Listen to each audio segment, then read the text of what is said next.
a classic Australian town from the 1800s. By day, a fascinating historic relic. By night, alleged to come alive with the spirits of the pioneering past.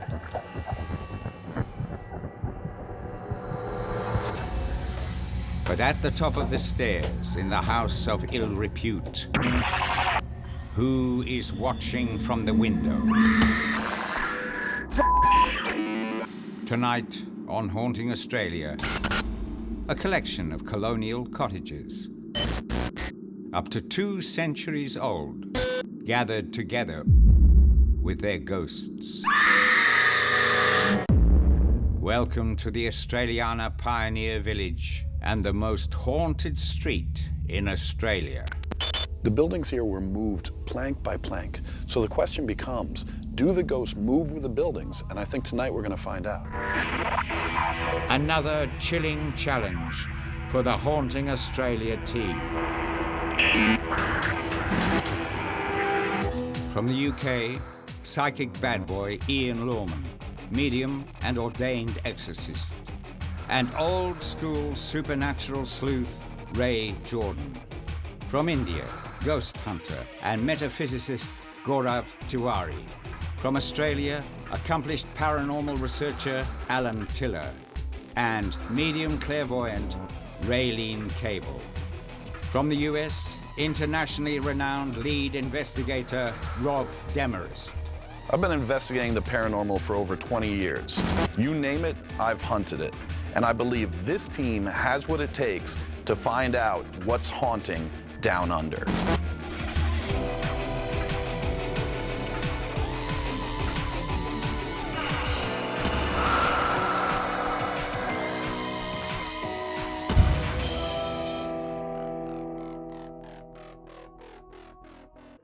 Situated in the historic Hawkesbury region of New South Wales is the Australiana Pioneer Village, an authentic colonial theme park, the brainchild of entrepreneur Bill McLaughlin. In the 1960s, fearing local historic buildings were in danger of being lost forever, McLaughlin embarked on a salvage mission. With considerable effort and expense, he transported 20 of the most significant structures from the local area to the site. With meticulous detail, the age-old cottages were refurbished to recreate a pioneering town. But are the buildings all that was brought back to life? I believe that you're attached to something, you really like something, you're going to travel with it no matter where. So these buildings have travelled maybe miles, but people are still going to be attached to those houses. That was their home, that's where they lived, so they're going to be in there. With the best of intentions, McLaughlin may have collected a village of troubled spirits. Word of the invisible inhabitants soon spread, with much activity reported from Perry's house, the upstairs level of which once functioned as a brothel. I was actually conducting a tour and I looked up. I actually noticed that the curtains were drawn across. This has happened on quite a few occasions. So I went upstairs and put them straight. Then you look back later and the curtains are drawn as if someone has been peeking. And this has happened quite regularly. Mitchell Cottage, home of Ern Mitchell, who drove the local bullock teams, also plays host to unexplained occurrences. So I was walking in through the front door of Mitchell Cottage to lock up like normal procedures, and to the left of me, standing in front of the fireplace, I saw this tall, dark shadow. As soon as I recognised that, it was a dark shadow, it sort of just disappeared again. All the other times that we've had ghost tours and that in there, we've only ever picked up on a female energy. That was the first time that I knew of at that stage that anyone had even sensed a male energy in there. I'm getting very mild readings on my millimetre. In 2011, on a ghost tour of the village schoolhouse, one young participant suffered a paranormal shock she'll never forget. So we're in the schoolhouse and we're pretty much playing schools. Ring a rosy. No, everyone was acting all kiddie and, mucking around, getting excited. And I was sitting by myself. All of a sudden, something just touched my leg. What? What's wrong? What's the matter? What's wrong? You getting touched? It's pretty standard. So it grabbed me like that, but it was below my knee. I could feel it grab my knee. It's all right, babe. We're all here with you, okay? Nothing's going to hurt you. I'm here with you. I'm 100% sure I have been touched by the supernatural. The team arrives as night descends on this spooky site. By day, it may be a beautiful place to visit and get together with the family, but by night, I think it's a completely different story. You walk into the buildings and they're so eerie, they're so scary. It sends shivers down your spine, so I'm really excited and looking forward to this evening. CCTV cameras have been rigged up and down the street and inside the claustrophobic cottages, leading back to Surveillance Central, where all activity will be monitored. Let the ghostly games begin. So here we are. Investigation time. Yeah. As mediums Ian and Raylene commence their solo investigations, Rob and Alan closely watch their progress from Surveillance Central. Well, I've got to go this way now. I'll see you later. All the best. Quite eerie, just looking at the old buildings. Just looks really, really, really spooky.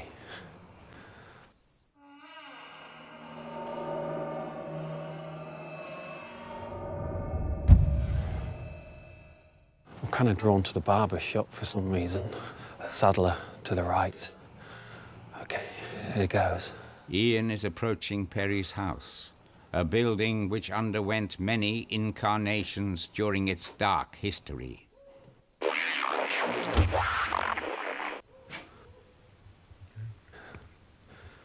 Whoa. The building for me, it feels, there's many levels. It's just almost like I'm seeing a barber shop now, but I feel there's something else would have been here at some point. While I'm here, I'm kind of drawn to the room to my left. I can kind of hear voices in the background as well, which is quite strange. I'm about to leave the barber's room, a little hallway, and there's a staircase. The top floor of Perry's was once notorious throughout the Hawkesbury. Mr. Perry, the father, was accused of putting his daughters into prostitution. People tend to report that they've felt some sort of presence or they feel they saw something. The single scariest story I've heard about this place, one of the people that were on my tour said that the lady was standing in the middle of the staircase halfway up.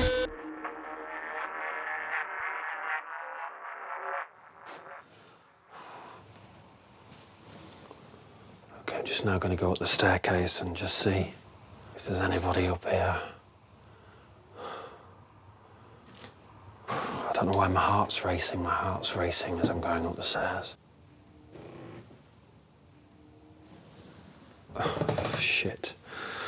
There's something behind me. Oh. As I'm going up the stairs, my ears are starting to buzz.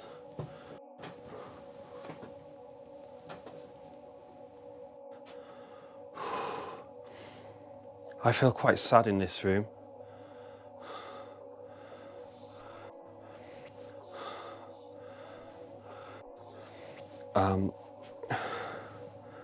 I feel there's a female, maybe 14, 15, somewhere around there. I can also hear a baby crying as well. There's a real strong smell in here. I feel quite nervous in this room. This room more so is comfortable. There is music and stuff going on in here. There is laughter, but there's also sadness as well going with this room. I just felt like I didn't want to stay in there any longer, so I needed to come out. Just on my way to investigate Cartwright Cottage.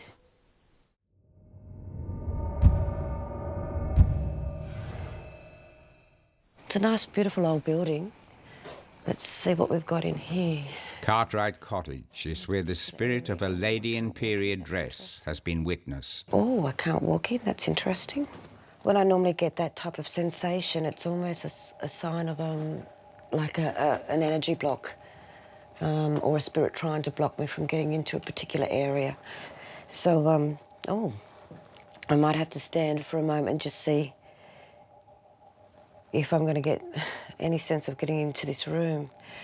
I feel really breathless. I just feel a little bit breathless. It's not like I've ran anywhere. It's a real heavy energy. I almost feel like I'm not meant to come into this room for some unknown reason, so I'm just going to push a little bit further and hope that everything's okay when I get in here.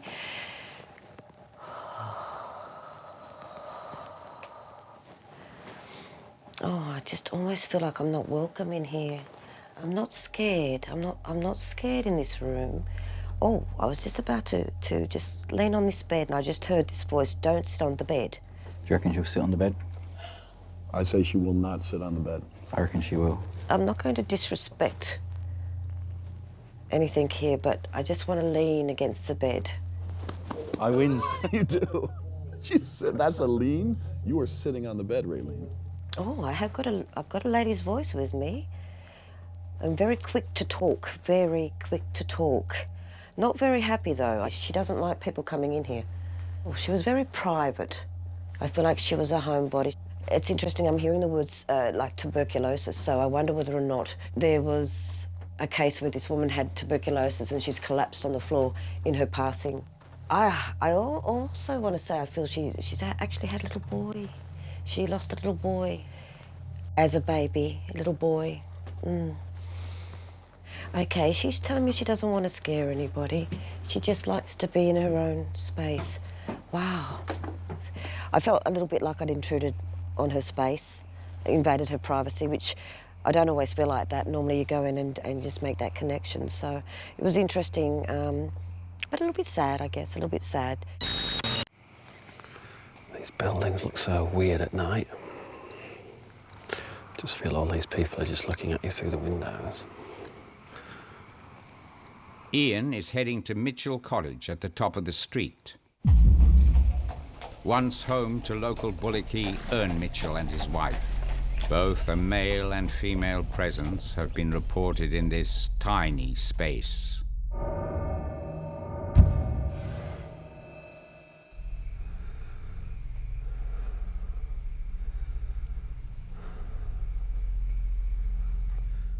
If there's anybody here right now and you'd like to communicate with me, we invite you to step forward.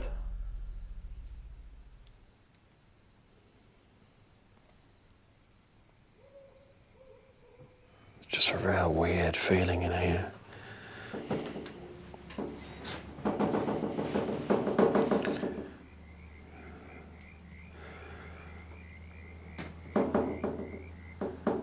So that's moving. Coming up, What the hell's going on? have Rob and Alan cornered a malevolent presence in the schoolhouse. There's someone here who'd like to communicate with us?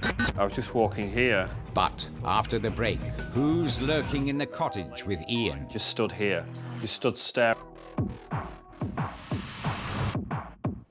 The allegedly haunted Australiana pioneer village, where spirits from the past are said to congregate after dark. And tonight, the Haunting Australia team is trapped in their midst. Jesus. In 180-year-old Mitchell Cottage, Ian has received a nasty paranormal jolt. What was that? Just bear with me 2 seconds. I don't know if I just caught my own reflection in it. Oh my God. Okay guys, I've just actually seen something. I've just seen somebody in white stood straight next to me. Unfortunately, Ian didn't pan his camera quickly enough to catch the figure. I think we need to get someone to take some stills in here. Gaurav arrives at Mitchell Cottage armed with a full-spectrum stills camera. I'm here. Which can see far more than the human eye. Gaurav, how are you? I'm good. Wow. Could you feel something here? It made me jump. At first I actually thought it was my reflection. I couldn't really feel a lot when I walked in. Then I started being aware of somebody in the room. Wow. So, Mr. Cool. Ian, Wasn't cool. Ian, Mr. Cool, the psychic bad boy, gets shaken up. I was just walking here. I put my torch on and I just slowly spun the camera around and there's an apparition of a lady in white just stood here, just stood staring at me. As clear as day, just this white gown. The lady who just showed herself in this room, I'd like you to identify yourself. She's here, Graf. She's here now. I can feel her.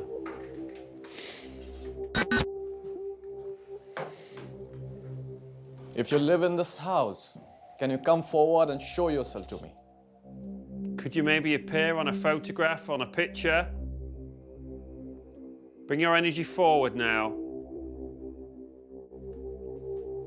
Can you make some noise to let us know that you want to play with us? If you live in this house and you try to touch me here, can you come forward and show yourself to me? You all right? What happened? Someone touched on my trousers. Someone pulled my trousers. It's gone. The energy's dropped. Yeah.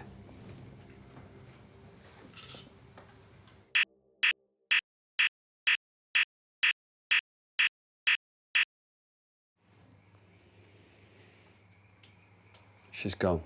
I feel a sudden calmness in this room. I agree. Returning to Surveillance Central, the duo report their findings.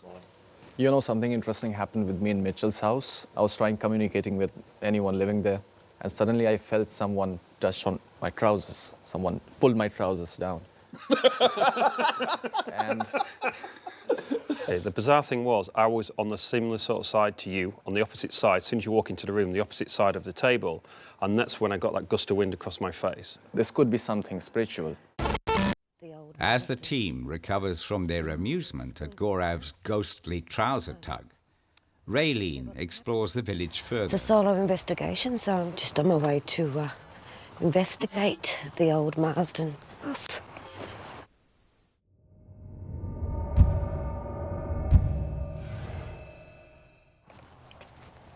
The Marsden Park Public School was named for Samuel Marsden, a controversial figure in Hawkesbury history.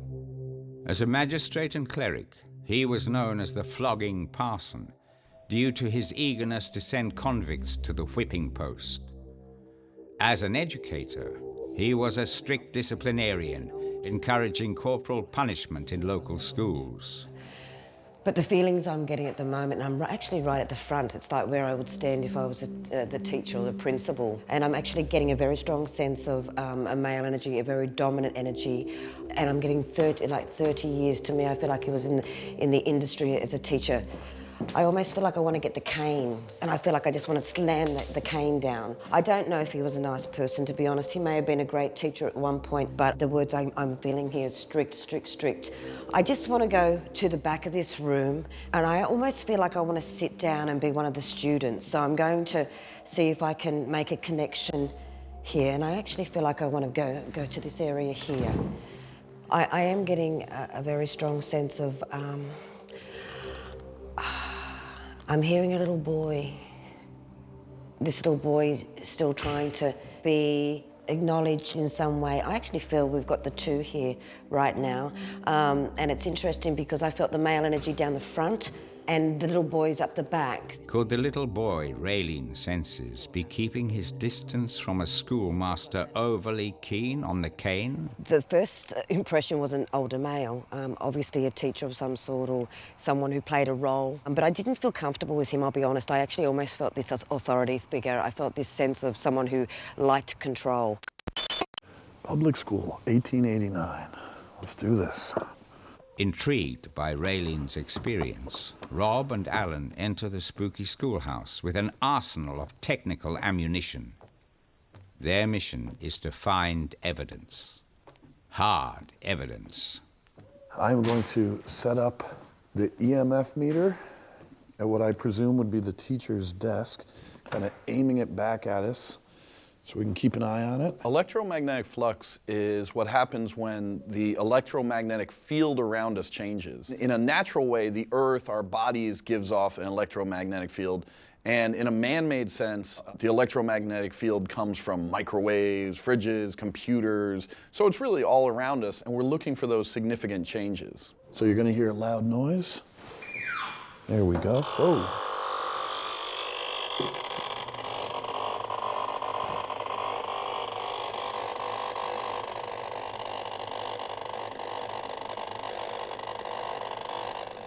What the hell's going on?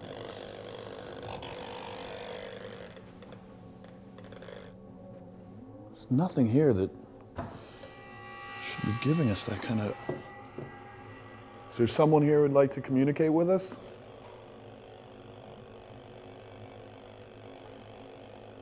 There's no electrical points down here at all. No, it's somewhere right here by the chair. That's interesting. Yeah, because that's exactly So the if corner. there's no power down there, the Yeah. EMF meter should not be making any kind of buzzing or reaction noise to that corner. That's the corner I was drawn to when I went in. I got my millimeter.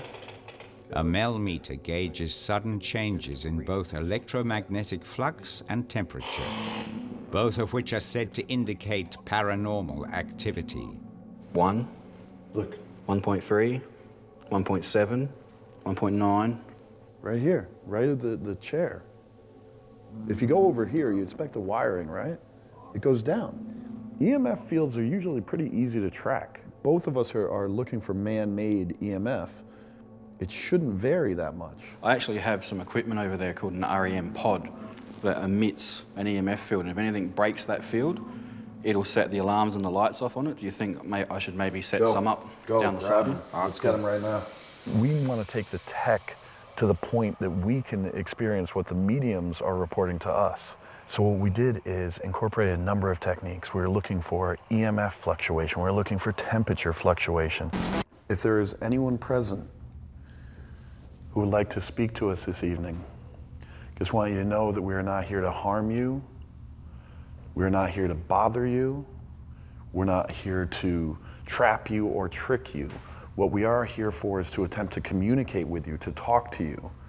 Is this something you're interested in? So in a couple of seconds, hopefully this will start generating some fog for us. And combined with our laser grid, we should be able to see anything that moves in the room. I mean, I've done laser grids before, but this is pretty incredible.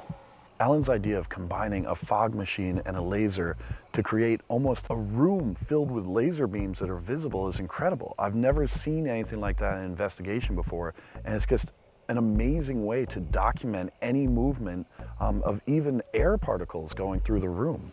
Whoa, holy shit. There it goes. There it goes.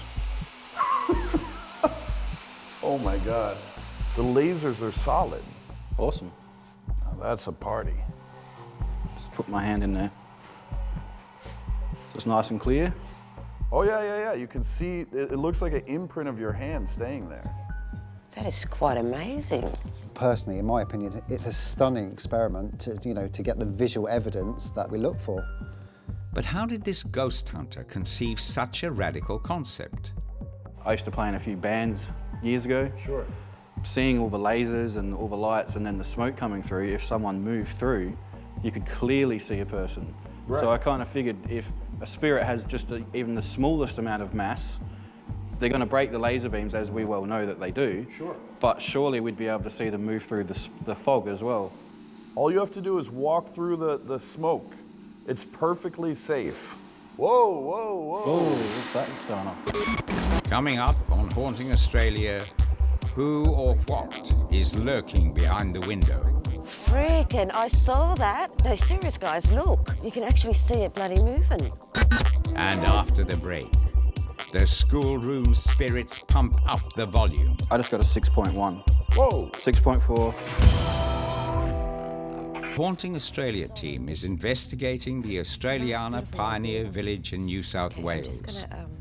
A collection of colonial buildings plagued by reports of the paranormal. A lady in white just stood here, just stood staring at me. Inside its historic schoolroom, Raylene sensed a threatening presence. And I'm actually getting a very strong sense of a male energy, a very dominant energy. Now, Rob and Alan's equipment elicits a powerful response. Whoa. Oh, what's that? What's going on? REM pod On is the going desk. off. Alan's tri-field meter is also going off. Hey, I just got a 6.1. Whoa! 6.4. The schoolroom is rocked by an electromagnetic disturbance. Could it be a spirit? I've seen fluctuation of EMF. It might go to a 0.4, 0.5, even a 1.2. But to go from 0 to 6.2 almost instantaneously, something very strange seemed to be going on. There's good potential. There is something present here. What I think we want to do is kind of vacate and just leave this the way it is set up for now. We set up a variety of equipment, everything from a fog machine to laser lights to voice recorders, video recorders. What we want to do is let the environment kind of settle down, leave our equipment running, and hope for even bigger results, something visual, possibly even an apparition.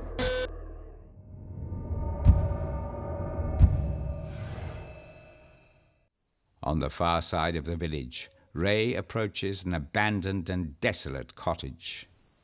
What's interesting about McMahon Cottage is that it used to sit by the Hawkesbury River, and there is a death associated to this where someone had drowned and their body was never found. It's a little bit imposing to me. And okay.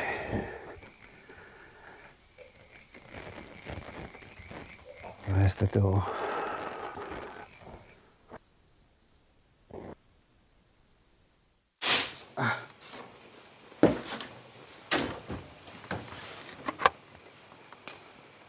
Feels so sad.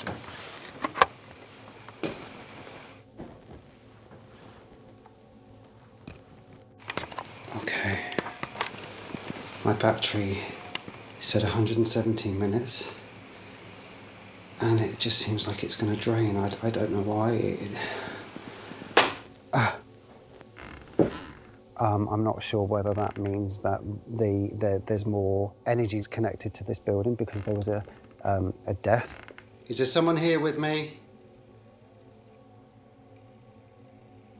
Are you the man that drowned but was never found?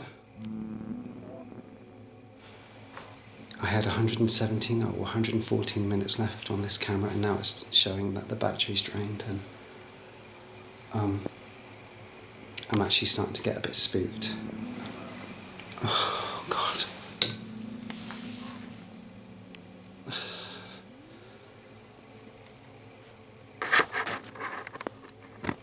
I'm coming out now, coming out. The isolated cottage creeps Ray out a bit too much. It's very overwhelming being inside. And again, this may sound stupid, but the building feels very, very sad. I actually didn't like being in there, I must admit.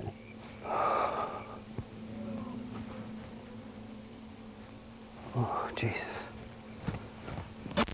As Ray recovers, Raylene attends St. Philip's Church, situated at the bottom of the hill.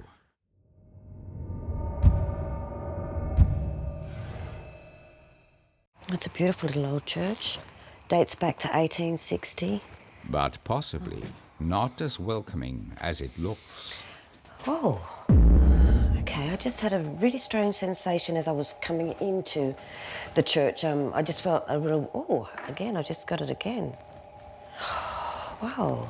I just felt this amazing push. It's like I was pushed in the door, I get in the door, and then I was pushed again. Again, I'm almost feeling like I'm being pushed a little bit here. Okay, I do feel there's someone in here. I'm just wondering if it's a male energy. And I got a yes, I just got a confirmation of that. Oh, someone who doesn't like people investigating. Whoa. I'll just stop here for a minute because I just, all of a sudden, just had to stop.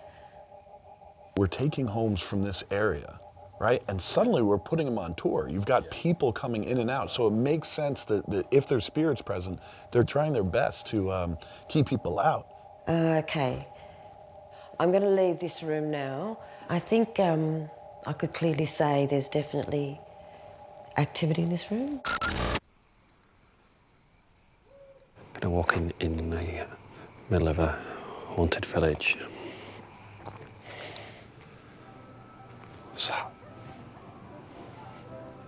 Seems to be noise coming from here. Keith, cottage.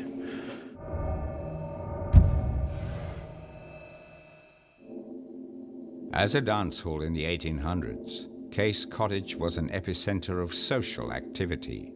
It is now said to be an epicenter of spirit activity. Hello? If there's anybody here who would like to talk to me, could you let me know by tapping something?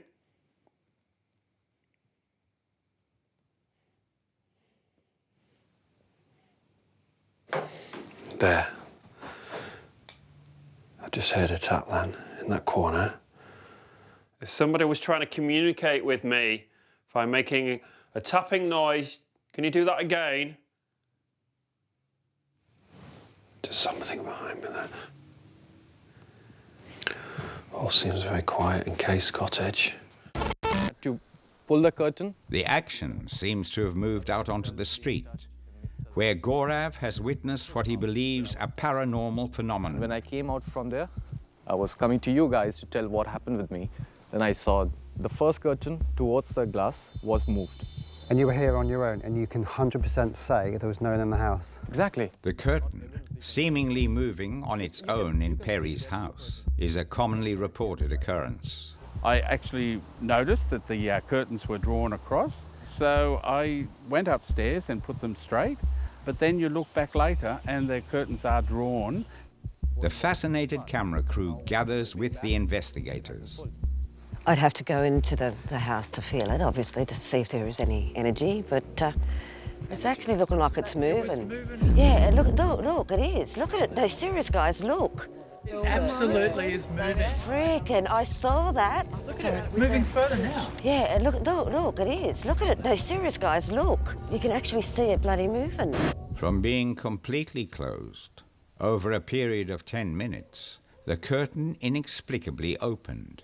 Raylene is eager to investigate further. Do you want to come with me, Ray? If you want me to. Yeah, let's do it. All right, be back in a minute.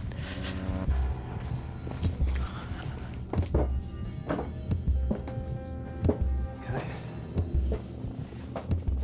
Oh, it does have a funny smell, doesn't it? It's okay. There's nothing. There's not a draft. Actually, around this window, it's quite solid. The only way that can be moved is if someone physically moves it. The trio reports back to Surveillance Central. I saw curtain being pulled. There was no one up there who could pull the curtain. We went around the window, checked if there was any draft, and it's actually quite a solid window. Yeah. Okay, so at this point, we need to get back out there and get back to it. Just about to go back to further investigate, and before I do, I'm just going to take a bit of a shot of what I'm investigating. This is the curtain that actually moved earlier when I was with Ray and Gaurav. I just saw it move. Just then when I looked up to the left, it was actually moving like there was a breeze there.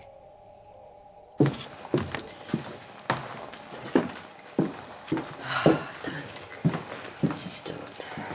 I walked up here earlier and never heard a creak. So I'm just going to take it step by step and see how we go. Okay, that's a step. I hope it's not going to fall from under my feet.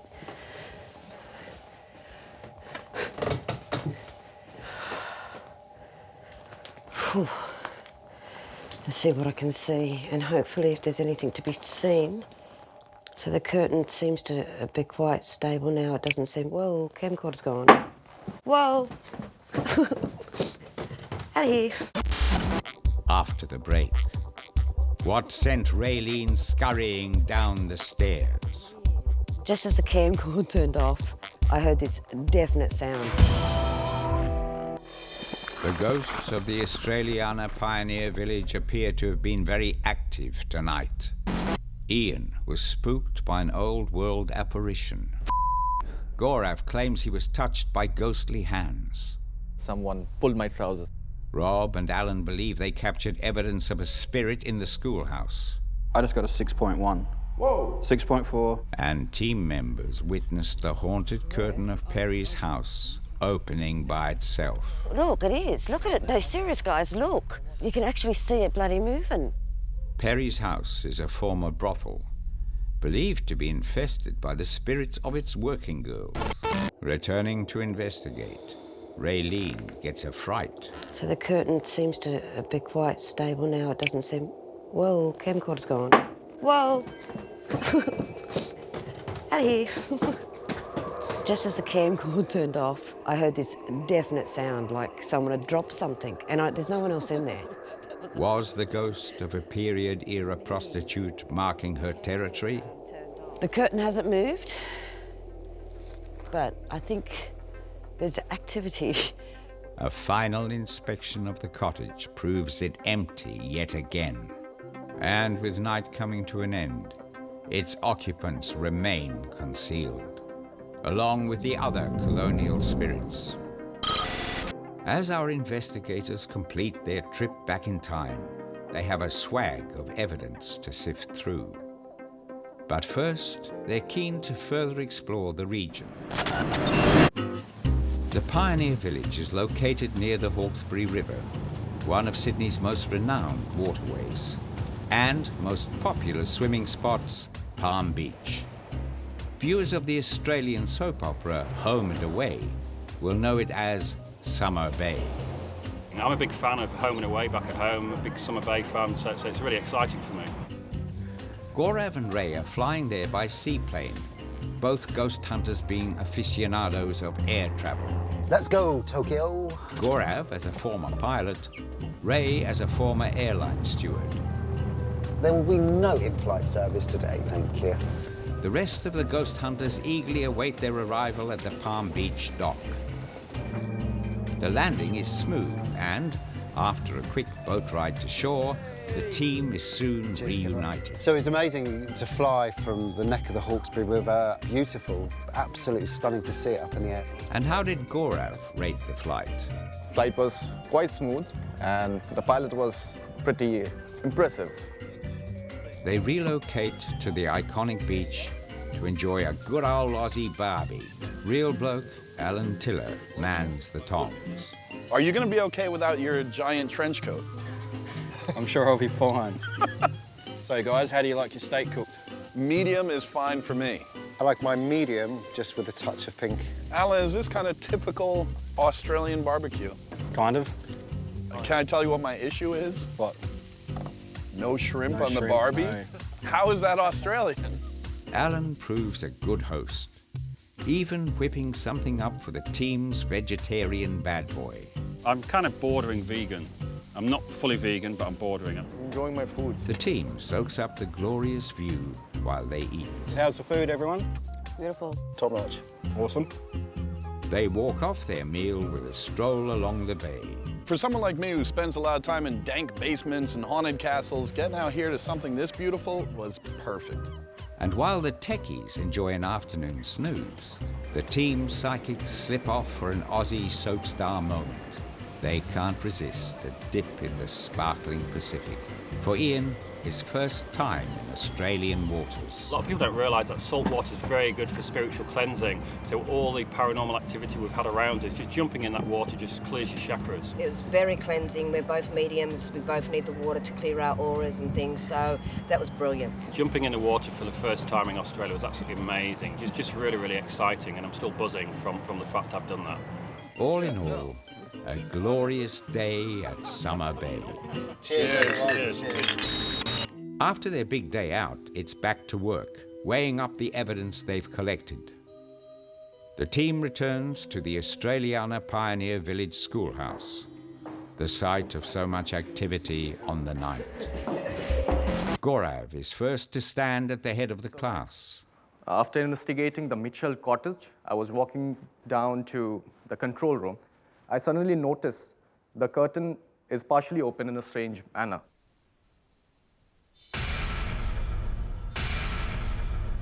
The whole crew was there with me when I pointed this out to everyone. Ray and Raylene also joined me there. And within 5 minutes, everyone saw that it opened more. Yeah, look, it is. Look at it. No, serious, guys, look. You can actually see it bloody moving. Gaurav, I'm 100% with you. I was there was witnesses, there was the crew that were in amazement. So I do believe there was something moving that curtain. I was there, and I was looking at the window, and I believe that I thought I saw it move. Yeah, I mean, it's huge. To watch an object move when there's no one in that room is big. But unfortunately, the team did not capture any evidence to explain how the curtain moved. I found some really interesting evidence, and the first one's Mitchell Cottage.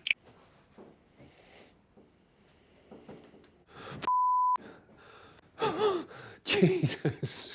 As I was panning the camera round, to my right, I was aware of a shadow, and as I spun round before I could manage to get the camera around, I saw a female stood there, solid. Wow, I can validate his experience with my experience. At the same spot, someone tugged on my trousers. So nothing's caught on camera whatsoever at all? There's not even a little figure, a little bit of mist or anything? Unfortunately not. It's terrific that Gaurav can substantiate that, saw the same thing, so it's not just one. If we don't have it on camera, we want something to back it up. But Ian believes he may have captured proof. My next bit of evidence, guys, is Case Cottage. If there's anybody here who would like to talk to me, could you let me know by tapping something? There. Whoa. Very clearly, you could hear a tap after I called out. What Ian experienced is known to paranormal investigators as knock in response. Let's go back on that. If there's anybody here who would like to talk to me, could you let me know by tapping something? There. That's great correlation. You asked for the tap, you got the tap. Yeah. Perfect. But the psychic bad boy is saving the best for last, an EVP, or electronic voice phenomenon. This is when I was walking down the street. Now, heads up, I want you to really listen to this.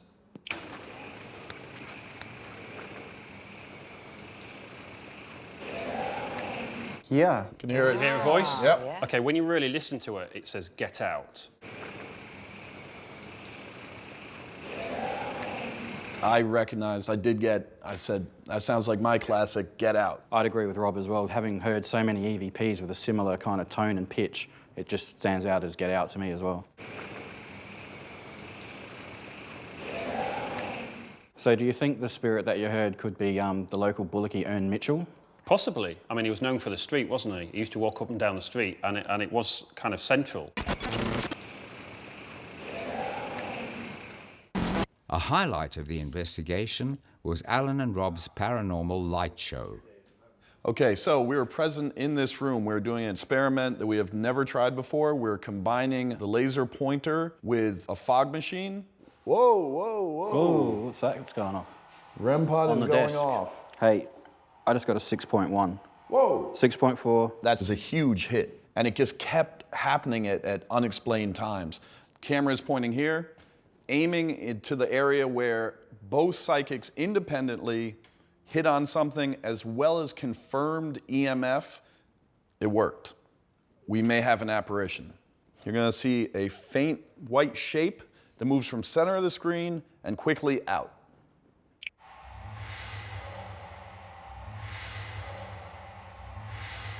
One of the important points to make here is that no one has been in this room for about 25 minutes when this happens. Nothing like that happens before or after. But that's a locked off camera, so there's no movement from the camera itself, so whatever it is has actually gone across the screen. The team believes it has captured a partial apparition. But whether it's the spirit of the strict schoolmaster of Marsden Park Public School is destined to remain one of the many secrets of the Australiana Pioneer Village. Our investigation was definitely a success in Pioneer Village because this place speaks of its history. As soon as the sun goes down, it's just like the spirits come out to play, and it's very, very spooky. Tonight's big question is, can you move homes, offices, buildings into one area and create this haunted town? And the answer appears to be yes.